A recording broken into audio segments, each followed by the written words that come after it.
চট্টগ্রামের সীতাকুণ্ডে একটি দোকানে গ্যাস সিলিন্ডার বিস্ফোরণে একজন নিহত হয়েছেন। আহত হয়েছেন অন্তত ৩ জন। দুপুরে বড় কুমিরার মাজারগেট এলাকায় এই দুর্ঘটনা ঘটে। সীতাকুণ্ড থানার ভারপ্রাপ্ত কর্মকর্তা জানান, হঠাৎ বিস্ফোরণ হলে দোকানের সামনে থাকা আরমান নামে এক ভ্যান চালক নিহত হন। এছাড়া কামাল ও হেলাল সহ দোকানের ৩ কর্মচারী আহত হন। পরে তাদের উদ্ধার করে হাসপাতালে ভর্তি করা হয়। পুলিশের ধারণা, সিলিন্ডারের লিকেজ থেকে এই বিস্ফোরণ।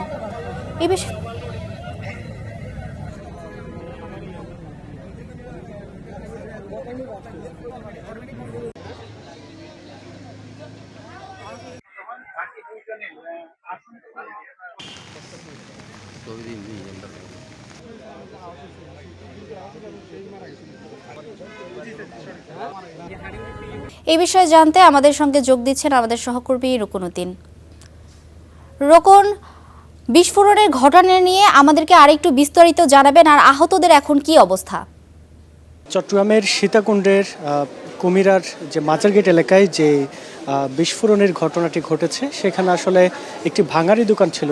সেখানে বিভিন্ন ধরনের লোহার বিভিন্ন সরঞ্জাম ছিল এবং বিভিন্ন জায়গা থেকে সংগ্রহ করা যে সকল লোহা এবং আরও অন্যান্য যে সকল সরঞ্জাম ছিল, সেগুলোই মূলত সেই ভাঙারি দোকানটিতে নিয়ে আসা হতো এবং সেই লোহার বিভিন্ন সরঞ্জামগুলো কাটার জন্য আসলে গ্যাসের যে সিলিন্ডার সেটি ব্যবহার করা হতো এবং সেই গ্যাস সিলিন্ডার কিন্তু একটা নসি মনে করেই সেখানে নিয়ে আসছিলেন একজন চালক এবং সেখানে দোকানে আসার সাথে সাথেই আসলে সেই বিস্ফোরণের ঘটনাটি ঘটে এবং সেই সময় বিস্ফোরণের সাথে সাথে কিন্তু যে চালক রয়েছে সে কিন্তু সেই বিস্ফোরণে নিহত হয় এবং এছাড়া দোকানের মালিক যিনি ছিলেন তিনি আহত হন এবং তার সাথে আরেকজন দোকানের যে কর্মচারী ছিলেন তিনিও কিন্তু আহত হন এবং আহত হওয়ার পর তাদেরকে আসলে উপজেলা স্বাস্থ্য কমপ্লেক্সে নেওয়া হয় এবং আমরা যে তথ্যটি পেয়েছি সেখান থেকে একজনকে চট্টগ্রাম মেডিকেল কলেজ হাসপাতালে আনার কথা ছিল, তবে আমরা এখনও পর্যন্ত কিন্তু